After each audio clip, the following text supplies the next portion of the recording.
Thank you so much, Emergers, and hello, Emergers in Instagram. How are you guys doing? I am absolutely thrilled to be here and to see so many new faces, other than the ones I briefly knew from internet.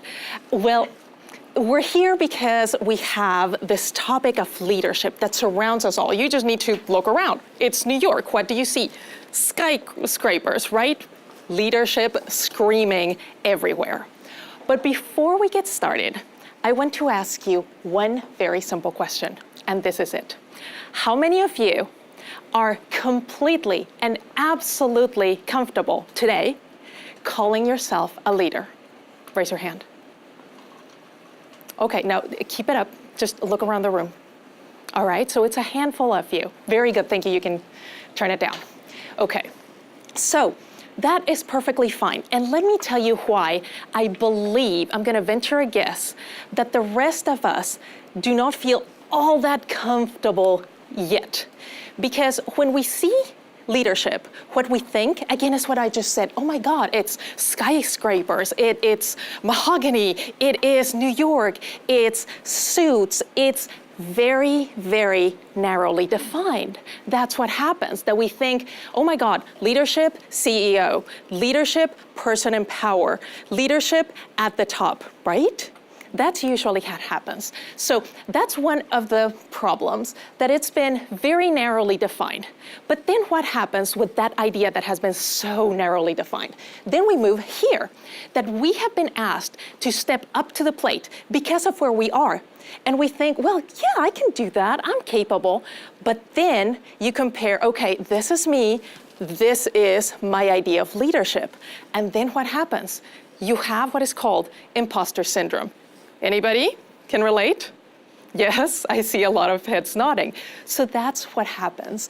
And if we have time at the end, remind me of telling you a fantastic and wonderful story about imposter syndrome, but I don't want to take the time now. I want to run through this. So after we get imposter syndrome, we still think, well, leadership is really the way to go. This is how we want to grow and prosper. And because success and leadership leave clues, we have seen the different trajectories, we have seen the different paths that all of the people that we admire have taken. What we rarely see is that the overnight success took 26 years in the making, or took 20 years in the making, because we tend to just look at that one time when they arrive. But you don't arrive just one morning. It's a path and it's a making. And another idea that we have that I think it's important to dispel in terms of leadership is that we have been led to believe, or at least our parents and grandparents, they were led to believe that if they went to school and if they got some good grades, and then they got a very good job, eventually they would get to a point where they would make enough money so that someone would come in and say, oh, given your position, given your money, you now have the status. So I am anointing you or giving you the title of leader. Well, guess what? That no longer goes. Do we agree with that? Can I see some hands? Right, exactly. We see that, we turn around, and that no longer is the case. So what happens with leadership?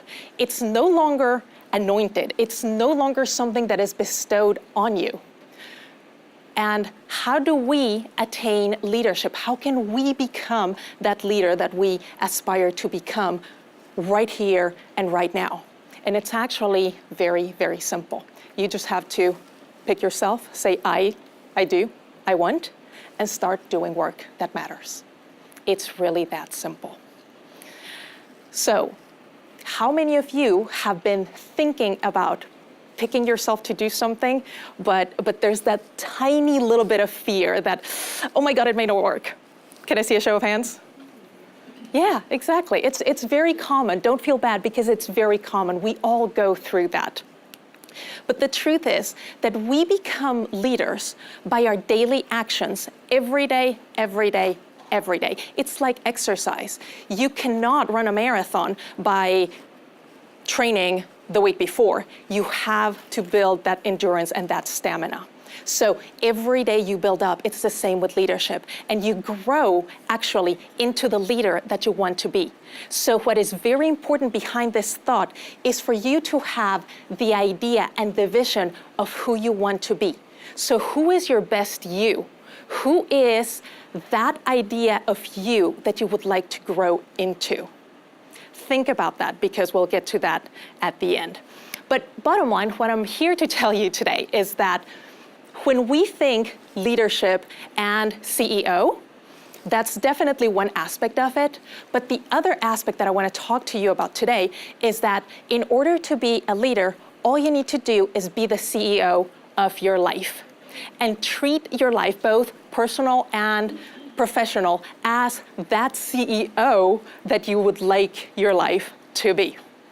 And so my goal today for you for this talk is to make sure that I give you a few resources so that you can truly see that you can, not only can become, but that you already are a leader, and that you already possess within you these traits that do not cost money. You have them from the time that you were probably very little, and that you've been carrying them along, and you can start using them right now and do the best that you can. So, but that by the end, when I ask again that initial question of who can confidently call themselves a leader, I hope that I will have attained a mind shift in all of you, or given each of you at least this one aha moment that says, oh yes, I can do that. And not just, oh yeah, it's a hell yes. It's this yes, awesome, sure, let's go, let's run, because I am burning up. So that's what I want, and that's my goal. And you'll be the ones to tell me if I am achieving that. So has anybody in here been to a symphony? Or seen one on TV? Yeah, pretty much everyone, right? Okay, who can tell me what the conductor does? Right, there we go. Okay, so there's someone moving. I will repeat the answers for the folks on Instagram since you're not mic'd. So there's someone in the back moving her hands like this. What else? What else does he do? Lead the beat. Lead the beat, okay. Another answer? He guides the orchestra. He what, I'm sorry? He guides the orchestra. Exactly. He guides the orchestra. So now, can you tell me what the conductor does not do? Doesn't play an instrument, speak, what else? I heard so many ones. Toss it out. But okay, I'll take those. But yes, you're absolutely right. He doesn't utter a sound. He stands in this little box. Sometimes he uses a baton, sometimes he just uses his hands. He does not do anything in particular at that time, except make sure that he conducts a concert and gets a fantastic standing ovation at the end.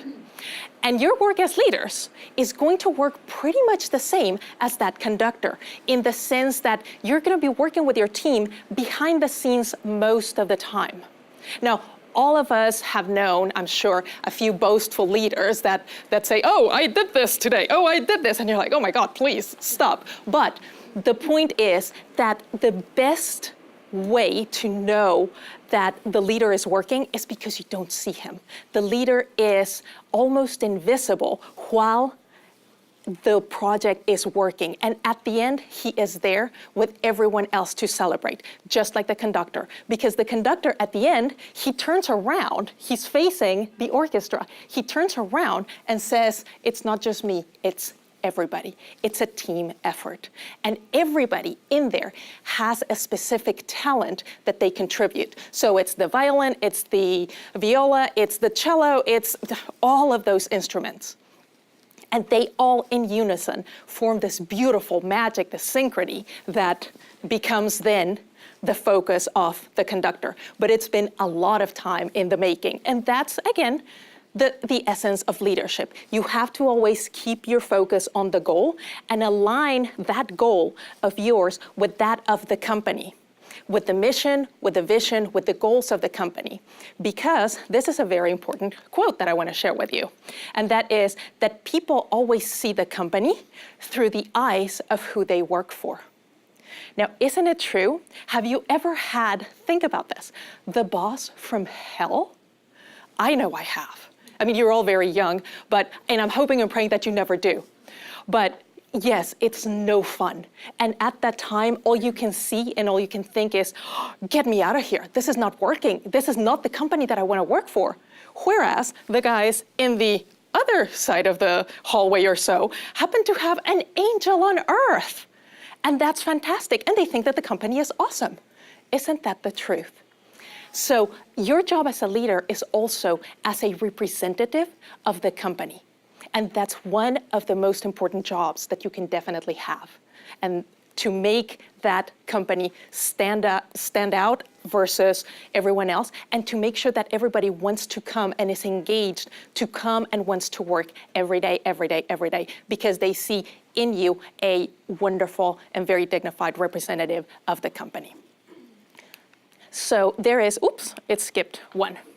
There is a fantastic book. It's called Extreme Ownership. And it was written by a Navy SEAL. Everybody knows what a Navy SEAL is? Okay, aren't they awesome? Oh my God, yes, they're so cool. All right, so it was written by this Navy SEAL who says that throughout his experience, the Navy SEALs have found out that there are no bad teams, but that there are only bad bosses. And the reason why they say that is because they have an experiment, and they have been doing this for many years, in which they see a particular team of SEALs that is working very well, and then they see one that is struggling, and then they change leaders, and the one that is struggling is now going ahead, and the one that was doing so well is not. So it's actually the leadership. And he says that leadership is the single most significant factor in performance of a team. So if we're going to think of leadership as the single most important factor, what can we do, holy cow, to become that awesome leader that is going to take the bull by the horns and lead the team to meet those goals? So what can we do? What exactly do we need to do? Well, there's a lot of things, but to make it easy and simple, today I'm going to give you a little acronym that I came up with, and that is TEAMS. And I figured it's appropriate because as a leader, you're focusing on a team, right? So it worked out very well. Let's go with the T first. The T stands for trust. It's very hard though. When you come to a team, usually we have been trained to distrust from a very early age. Oh, no, don't talk to strangers. Oh, no, don't take that candy. Oh, no, don't do this, right? We just come predisposed not to trust. Well, I like this person, but. Well, I think she's fantastic, but there's always a but. But what happens when you decide to truly, truly, truly trust? Well, it's an exercise that it goes 360 degrees, because what you have to do is trust your superiors, because they have a lot going on, but you have to trust that they will deliver. And you also have to trust that your team, the people working with you, will deliver according to your instructions and your guidance. And you also have to trust that those people around you, so it's everybody in that circle, so that everybody is going to deliver according to what you are leading. Just like the conductor has to trust that the violins play, and that the cellos, and that the oboe, and that the gong comes in beautifully at the end. Whoosh. He has to trust them because he's put the work before. And you also have to trust them because you're putting the work to make it happen. But it's very important to understand that trust doesn't mean abdicate, because sometimes people think, oh yes, no, I trust you, yeah, whatever. And what happens 5 minutes before the presentation, or 5 minutes, oh my God, because they abdicated the whole process. So trust doesn't mean abdicating. Trust means definitely trusting, but verifying along the way to make sure that everything is going according to the steps that you planned. And of course, as a leader, if it doesn't at any point, then by all means, intervene, make sure that you're helping. Roll up your sleeves, get to work with them, make sure that whatever is not working can be solved, because probably everybody else in that 360-degree circle is waiting for an answer from that wherever that got stopped. So definitely trust is a very important factor. And also trust in yourself as well, that as a professional, you are going to be able to do it. Because sometimes we see, and I try to get a picture of something that looked like TV-ish for you. We sometimes think, oh my God, a TV or a sound engineer or someone in your field that has some very, very specific expertise. Everybody in your team has got to have that specific expertise, otherwise they wouldn't be here, right? You hire for this incredible expertise, you're a Fortune 500, and everyone in this room is very talented at something. So sometimes as a leader, you tend to compare yourself and say, well, I could never do that. Who am I to lead? But you're not supposed to be doing that. You are hired, and this is where trust comes in for you. You have to trust yourself that you are there to be able to bring to fruition whatever it is that they're doing, because they as well trust in you to make it happen. And so this is an awesome, awesome quote. I'm a quote freak, so I am going to bombard you today with quotes that I think are very significant. And this is it. The best way to find out if you can trust someone is to trust them. So think about this. And I'm also for those of you that read my blog, I share one idea every day, but also an action, because I'm a believer in action. So I'm gonna share with each of these ideas, actions as well for you if you decide to do this. And that's my challenge for you. I'm hoping that you will decide to do this. So the action for this is give an A+ to everybody every morning. It's a little mind shift, but if instead of coming in and saying, oh my God, I've got so much email, holy cow, oh my goodness, and now this meeting that I'm dreading, what if you come in and say, you know what, I am gonna walk into this meeting and everybody around this table and everybody around in these chairs has an A+.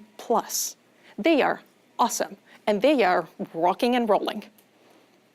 How does that make it? Doesn't that dissipate the negative energy? Let them show you that they are not A+. So if you give them an A+, then naturally you also elevate yourself to that level of A+ in you. And then the way you deal with them and the synergy, the energy in the room will go much, much better. So think of this little thing that you can give, not just when you walk in, but in a meeting, when you're about to receive, I don't know, bad news from the plumber. Well, the plumber is only doing his job. He's still an A+ plumber, even though you may not like it.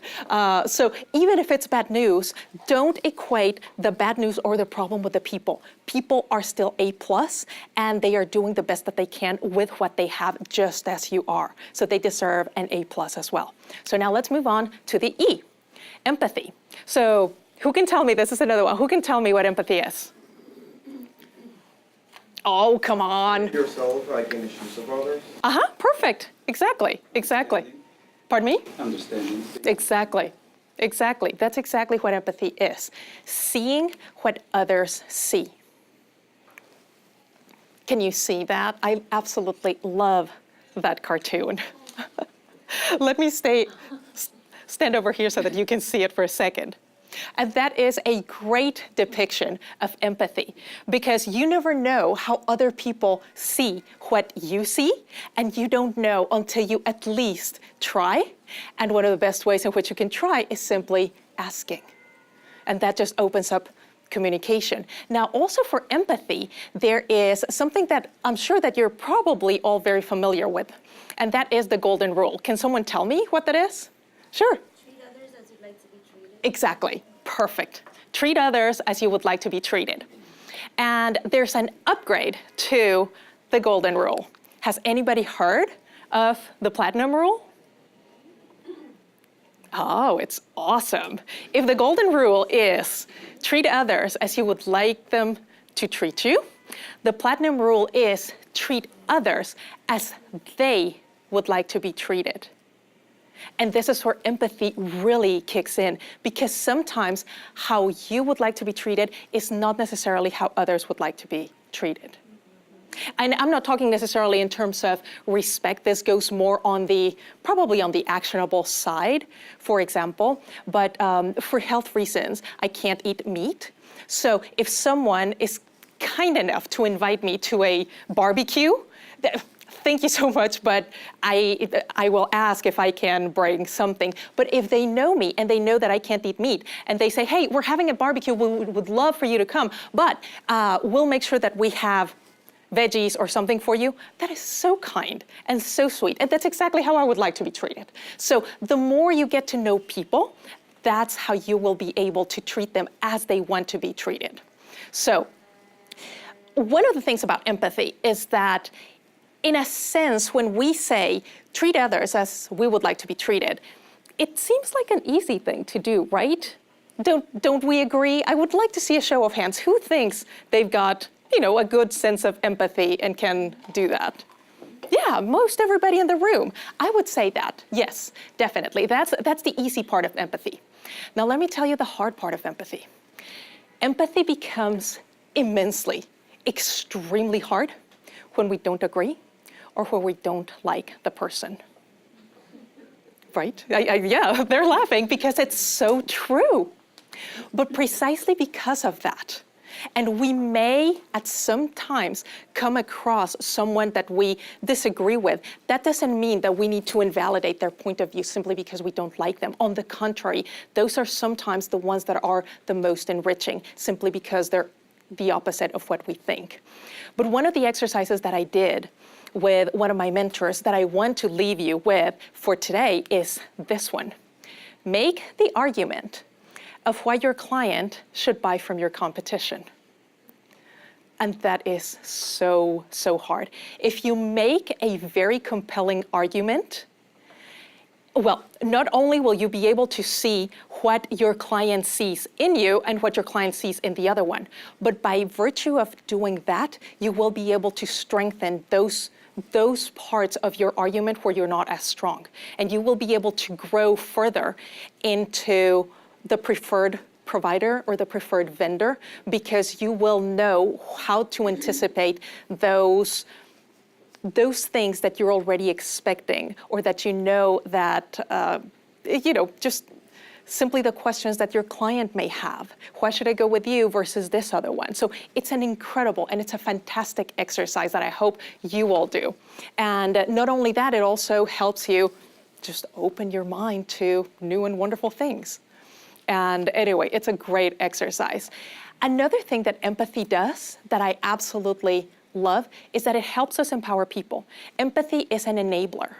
But one of the things that I have seen many times happen is that there are certain environments and certain workplaces that empower people as if they were kindergartners. And that is very sad, because you get very little in response. You get the response of a kindergartner. So all that potential, all that capacity, all that wonderfulness and gifts in terms of expertise, in terms of knowledge that we adults bring is not there, simply because the environment is not conducive to that. If you have to almost raise your hand every time you have to run to the restroom, that is not the case. You have to really open up and empower people. And that means, going back to what we were saying about trust that they will do it because they have the credentials, because they have the ability, and also because they trust you that you will be there for them if something happens and they get stuck along the way, and you will get it done together. So when that happens, people will go to the end of the world with you. Really, they will. And I'm sure that you know a few of those bosses that you've had, or people that you say, oh my God, I would follow them really to the end of the world. That's exactly what happens, because they themselves have made you feel into the whole person, this wonderful awesomeness that each of you has, that you want to project, and they see that in you. So that's the beauty of empathy. I see you, I hear you, and that's it. So here's a quote that I love. And as a leader, we tend to also think that I am going to teach, I am going to show them my gifts and my strengths. And yes, absolutely, that's definitely one of the things that you have to do. But another part of empathy is to show your team or the people around you that they have gifts as well. And sometimes we are somehow blind because we've had those traits, we've had those awesome gifts all our life, and we think, oh, that is absolutely normal. Well, it may be normal to you, but not to everybody else. For everybody else, it's a gift. So they have to make sure that you see that as the superpower that you have within you. And that is precisely the action that I recommend for this. Find your team members' superpowers, because each of you has one. I'll tell you which one is mine. I am a connector. I connect ideas to people. I connect people to people. I connect people to resources, because I absolutely thrive and I love on environments like this, when people at the end can say, oh my God, yes, I had this idea. I had a mind shift. This was helpful. I will now do this, or my life is better as a result of this. It's all your merit, but if I can plant that seed, if I can connect seed with fertile soil, in this case, your mind, I could not be happier. So that's my superpower. What's yours? Anybody wants to share a superpower if you know them? Oh, you guys are so quiet. Come on, what's your superpower? I think mine's being able to adapt in like a room, reading people and then being able to adapt, because obviously everyone works differently.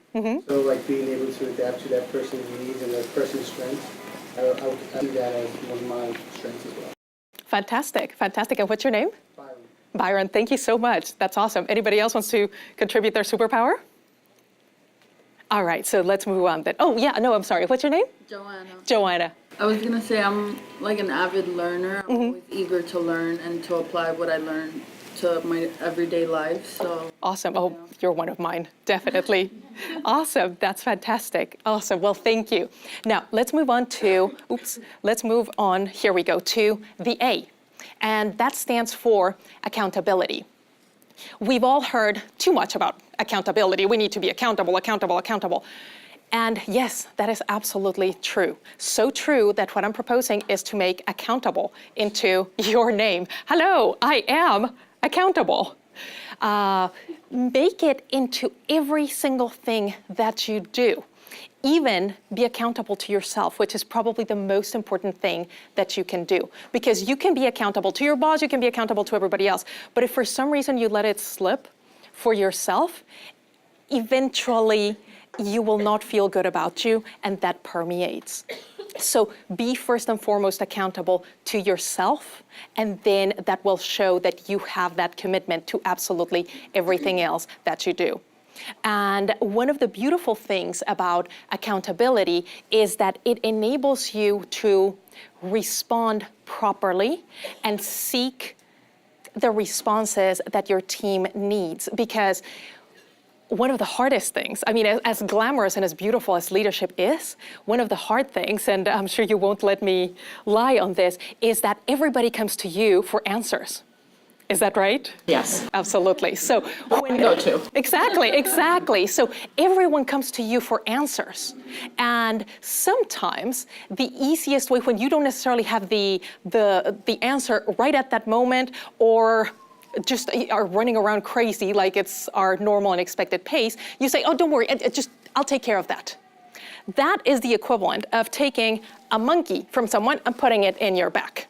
So don't pick any monkeys and put them in your back, because then you will end up with 18 monkeys on your back and your team will not have any monkeys. So everybody has their own monkey. Everybody has their own assigned monkeys. And you go through the project with whatever assigned monkey you get. Don't, as a leader, again, take away all those monkeys. The response is, I may not know, but let's find out together. Let's do it together. Or let me go see where that response is. One of the quotes that I love about this is that accountability breeds, and not, check it out, it's not responsibility as we know it, but it's response ability. So that you are able to answer those things that you can, but also empowering the others to respond to that. And one of the best things that you can do is, if you run into a problem and you can go to your leadership and say, I've got this problem, and I think these 3 solutions might work, or I think this is the solution, what do you think?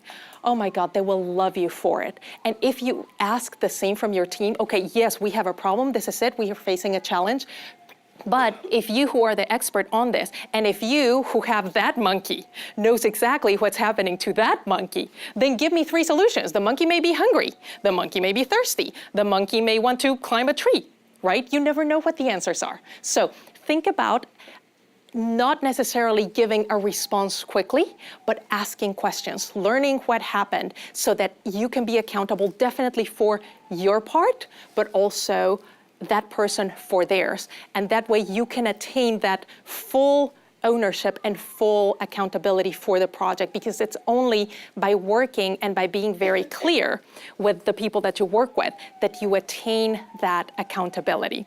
And the action for this is take full ownership of your projects. Again, don't trust too much that you're abdicating.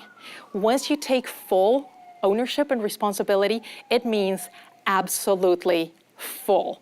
It's a great way to look at yourself differently, in the sense that if someone screws up, it's also your fault. And I'm not saying, oh my God, the world is coming to an end. But what you can do is sit down with that person and say, you know what? The team screwed up. It's not about blaming by any means, but it's about sitting down with them and saying, the team screwed up.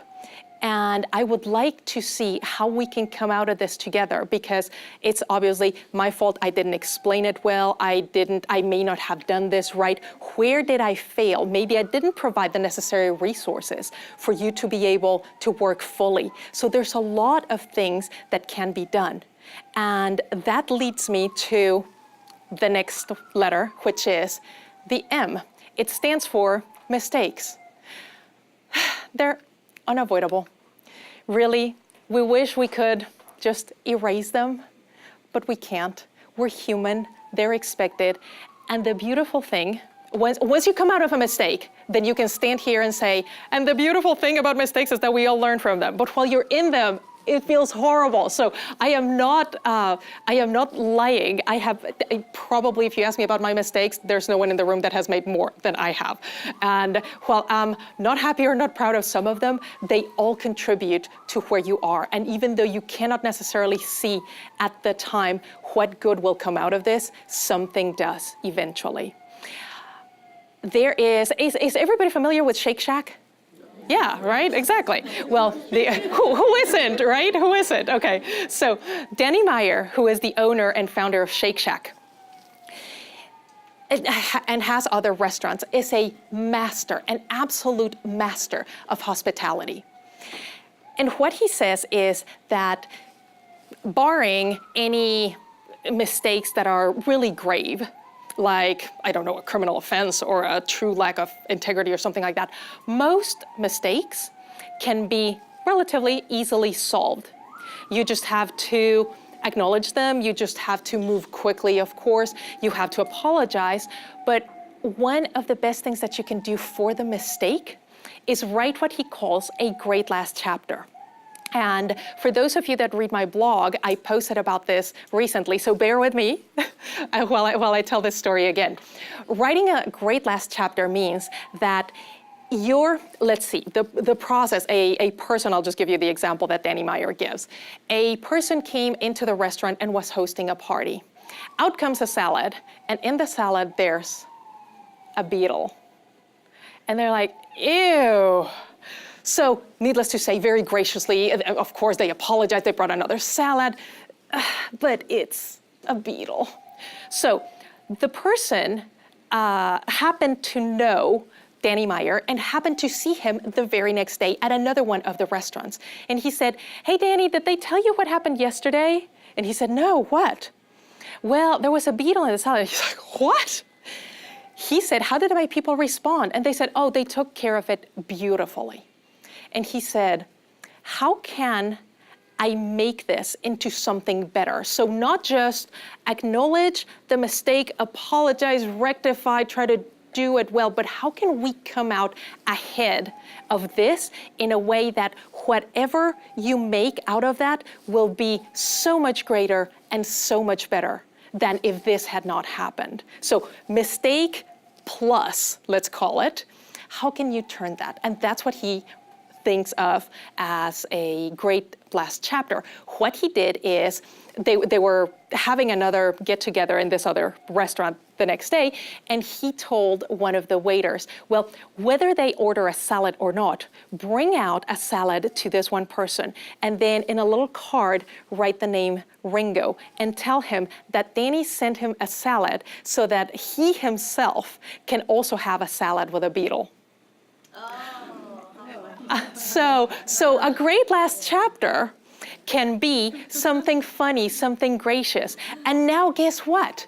The person that the day before was saying, everything was awesome except that we got a beetle in the salad, now cannot tell this story without that great ending, without that great last chapter, which is, oh my God, and then guess what?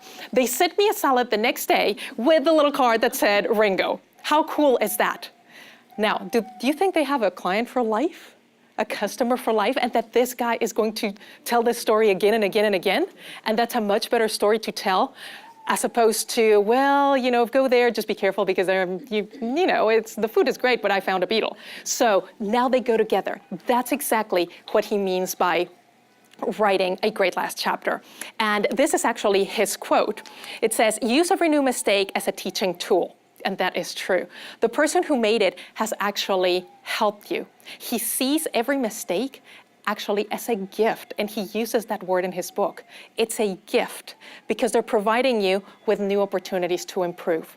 And that is true because can everybody unanimously say that it was an improvement, right?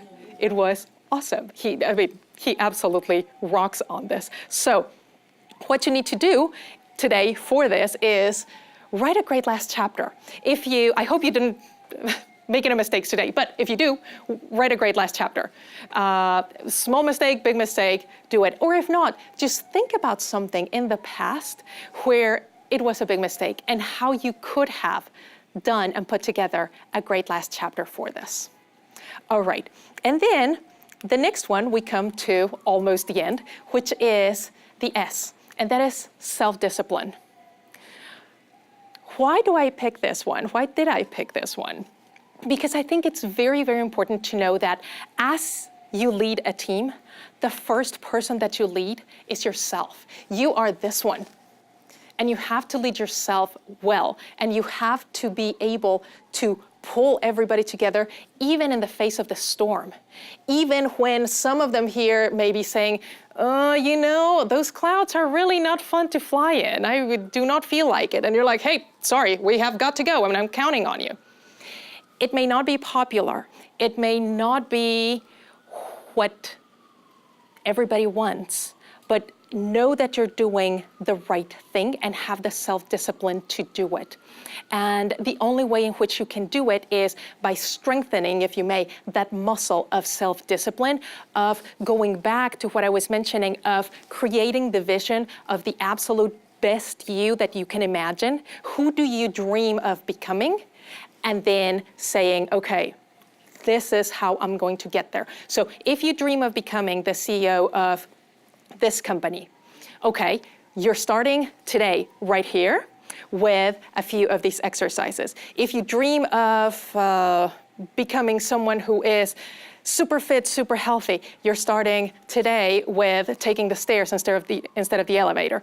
So what are you going to do and how are you going to keep that self-discipline to keep going constantly? And one of the things that I always say that also goes with self-discipline, which is take care of yourself. The very best thing that you have is what you have in here today.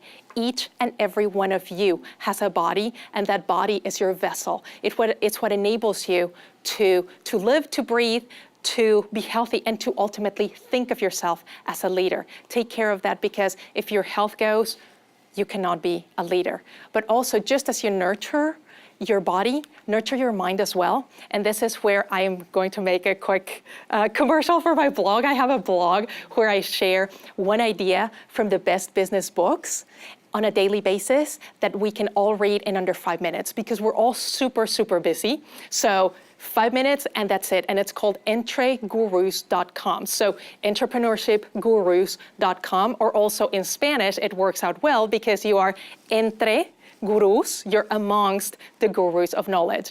And that idea will hopefully help you think of something that you can grow into on a daily basis.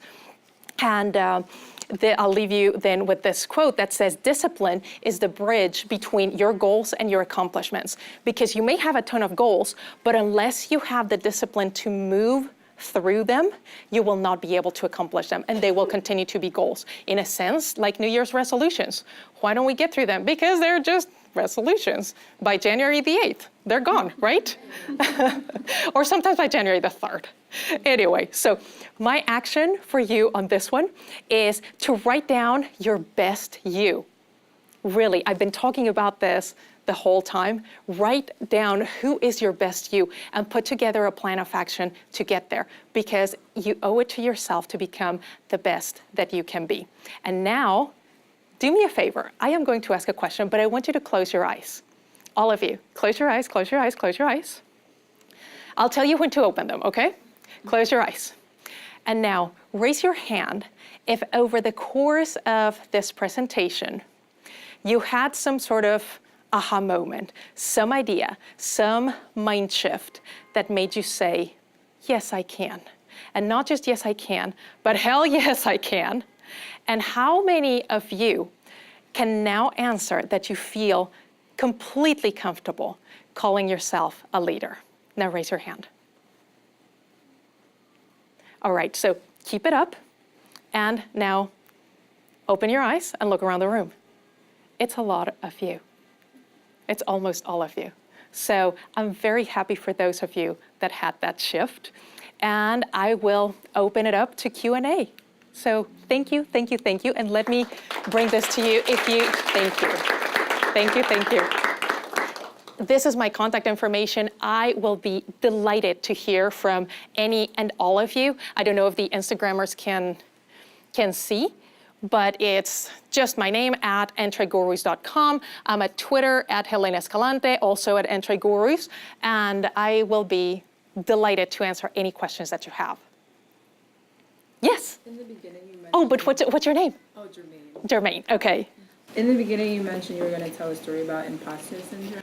Oh, yes, absolutely, absolutely. Okay, so how much time do we have? I just want to make sure that we're good. Okay, we have what? Okay, perfect, so good. Yes, this is an awesome story about imposter syndrome. I'm so glad that we have time. Well, it so happens, have you heard of Neil Gaiman, the author? Right, he wrote Coraline, he's tremendously famous, a very, very gifted writer. Well, it so happens that he was at this conference with some other very talented, very gifted people.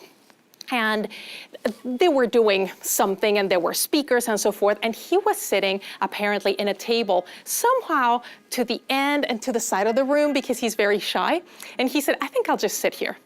But as he was sitting there and thinking, oh my God, these people are so talented. I'm just a writer, but I don't quite belong here because look at them, all of these people, all of these accomplishments. And out of the blue, there comes this older gentleman and sits right next to him.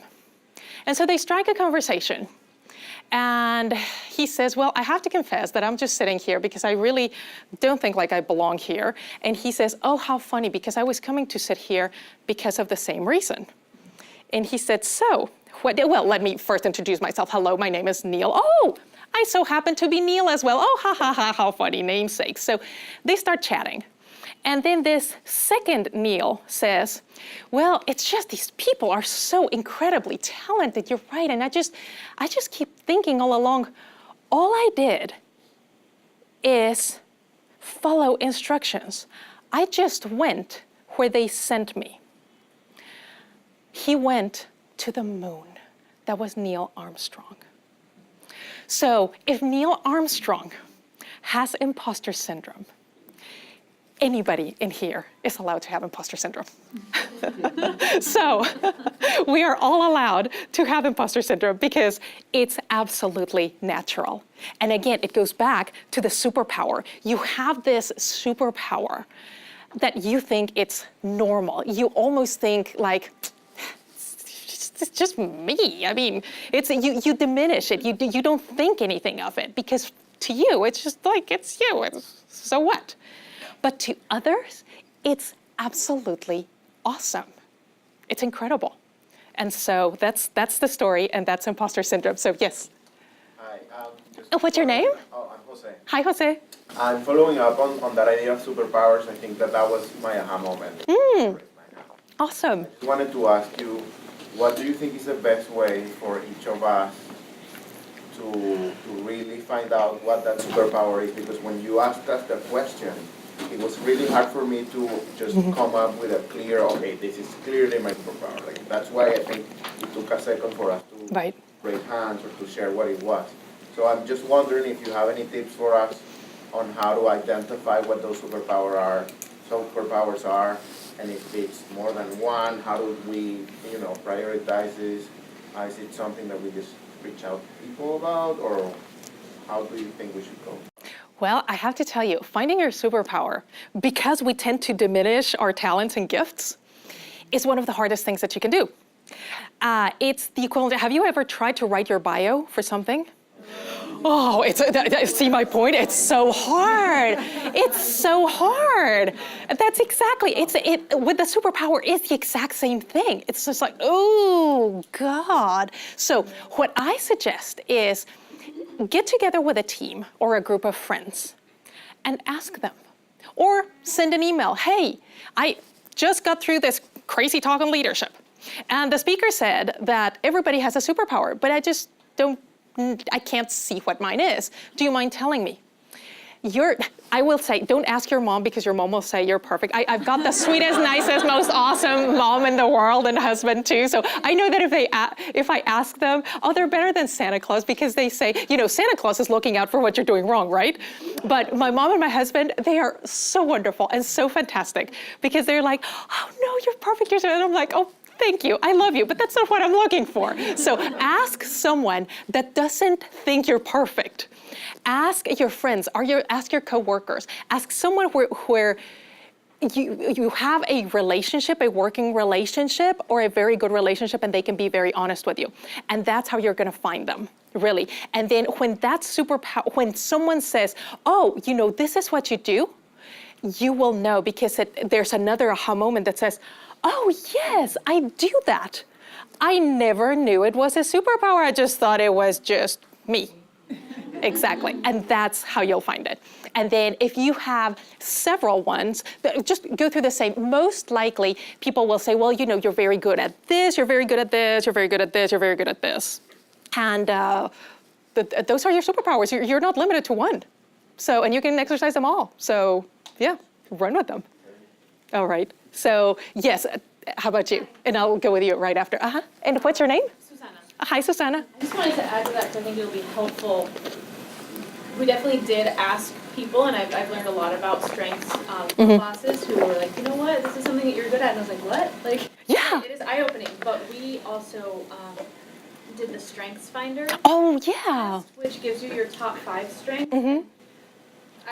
I will say that when I got my results, I was angry about them because that's not me at all. And it takes some time for the aha moment to kick in and say oh, that really is just how you see the world, but that is a strength or whatever it may be. One of my top ones is empathy. I didn't think of it as a strength. I just thought it was who I was. Right. Exactly like you said.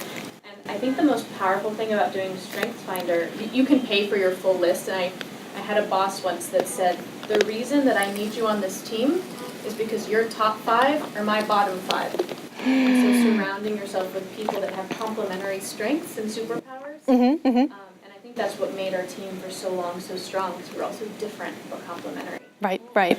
So it's a great tool. Anyway. Yes, absolutely. And I think it's strengths strengthfinder.com or something like that, but just Google it. It's a fantastic tool. It really is. My first one is Learner. And learners like me like to absorb all this, and then we like to teach. So that's why you see me here. By the way, I'm happy to come back. Anyway, so give me 1 second because we have one question here, and then we'll go with you. Yes. Oh, but your name. I'm Marjorie. Hi, Marjorie. It's not really a question. It was more like my superpower. Yeah. Is people always tell me that I have no problem connecting with people. Uh-huh. And my sister always say that. I wish I had that. And I'm like, I don't see it as a barrier because I can just come to you and talk to you. Mm-hmm. But she has that problem, so I feel like now I'm feeling like it's a superpower because I have a business where I can just go and go to people and talk to them. And I feel like they're going to reject me. And I tell my sister, even if they reject you, you're not going to die, are you? Right, exactly. But that is a very important superpower because if you think of professions where people are naturally inclined to the other side, to where they prefer some sort of solitude, and I'm going to venture a guess probably someone in accounting or some of those professions where just the profile is different, I would not see necessarily an accountant walking up to someone and say, hey, how's it going? How are you? Oh my goodness, no, right? But I can definitely see you. You're so open and so bubbly, saying, oh, hey, what's up? So you would be the perfect opening for that team. So definitely that's one of the ways in which you can find out. If you can find out what the superpower is, then probably you can assign the tasks or the monkeys in a much better way so that everybody can work on them in something that they will not only enjoy, because don't we enjoy the superpowers? Yes, it's just us. It's who we are. We love doing that. So that's something that you can do. And then, yes, you had a question. I did. So Eric DeMonte. Uh-huh. And I had a question. So from what I understand, you read about over 150 books a year? Right. That's amazing. Yeah. What has been one or maybe a couple of the books that have had the most impact on you? Oh my God. You do understand, you do understand that's like asking a parent if they've got a favorite child, right? That's exactly. No. I love the question, and I get it. I've gotten it often. So there are, of course, many books because I'm such a bookworm. But one of them, and I will highly recommend it to everyone in this room, and of course to the emergers on Instagram, is The Art of Possibility by Benjamin Zander. The Art of Possibility will change your life. Well, talk about aha moments. Talk about creating mind shifts so that you can live in a space of possibility as opposed to scarcity and fear. It is fantastic, and I cannot say it enough. And I think I told someone, and they laughed, but I said, I think this book should be mandatory reading from K through 12 for the whole world, and we would have a much better planet. But really, that is a fantastic book. I cannot say enough good things about that book. Let's see. What? Would you mind repeating the author again? Oh, yes, of course. Benjamin Zander, Zander. And actually, you will, if you read it, you will see where I got the idea of giving everybody an A, because he's got an exercise in there to give yourself an A, and also where I got the idea of the conductor, because he's actually the conductor of the Boston Symphony. And on this, that's his main job, but on the side, he's learned and worked with so many musicians and turns and really shows them how to bring their gifts to the orchestra, that he's developed this whole set of, let's say, leadership seminars on the side that he does. And anyway, so if you ever want to bring him, please tell me. And I would love, if you ever want to bring him to this room, let me know, and I will sit there in that corner quietly and just take notes, because I think the world of him. He's fantastic. And if you can follow him on internet or YouTube, he's awesome, definitely. Another book that has changed me, there are so many. Oh my God, it's so hard. My brain is going. There probably is one, which is not as impactful, meaning earth-shattering, oh my God. But it's called essentialism, and I'll tell you why it changed me. Again, it's essentialism, and the author is Greg McKeown, and that is spelled McKeown. Because we tend to do so much, and we try to do so much. And we all are bombarded with, oh my God, productivity, oh my God, effectiveness, oh my God, do more, multitask, more. Yes, you can take one more project. Yes, this should be easy for you, yes. And he says, you know what, stop the madness. Let's focus on what really matters. And the whole book is getting you to where you're definitely producing, you're definitely focusing on your goals, but you realize that there are a lot of superfluous things that you do not need to have. And it gives you the ideas and the methods to just be okay with that. One of the things that I loved about that book is it opened my eyes to the fact that multitasking is really not helpful. How many in here, okay, let's do an exercise, all right? How many in here multitask? Oh my God, look. Kings and queens of multitasking. Well, I used to think that I was awesome at multitasking and that I was the super fast multitasker in the world, known and in the known universes too. Okay, so I need a volunteer, please. Whoever would like to step up here with me, or, okay, come on. Okay, I'll show you how multitasking doesn't work. What happens with multitasking is that we think, our brain is super fast. And with multitasking, we think that we're doing two things at once, but it's really not the case. The brain is doing one thing, taking away the attention, and then doing another thing, and then taking away that attention, and then coming back, and taking away. And those nanoseconds are registered in our brain and in our capacity to perform. And the end result is not what we really would like to do.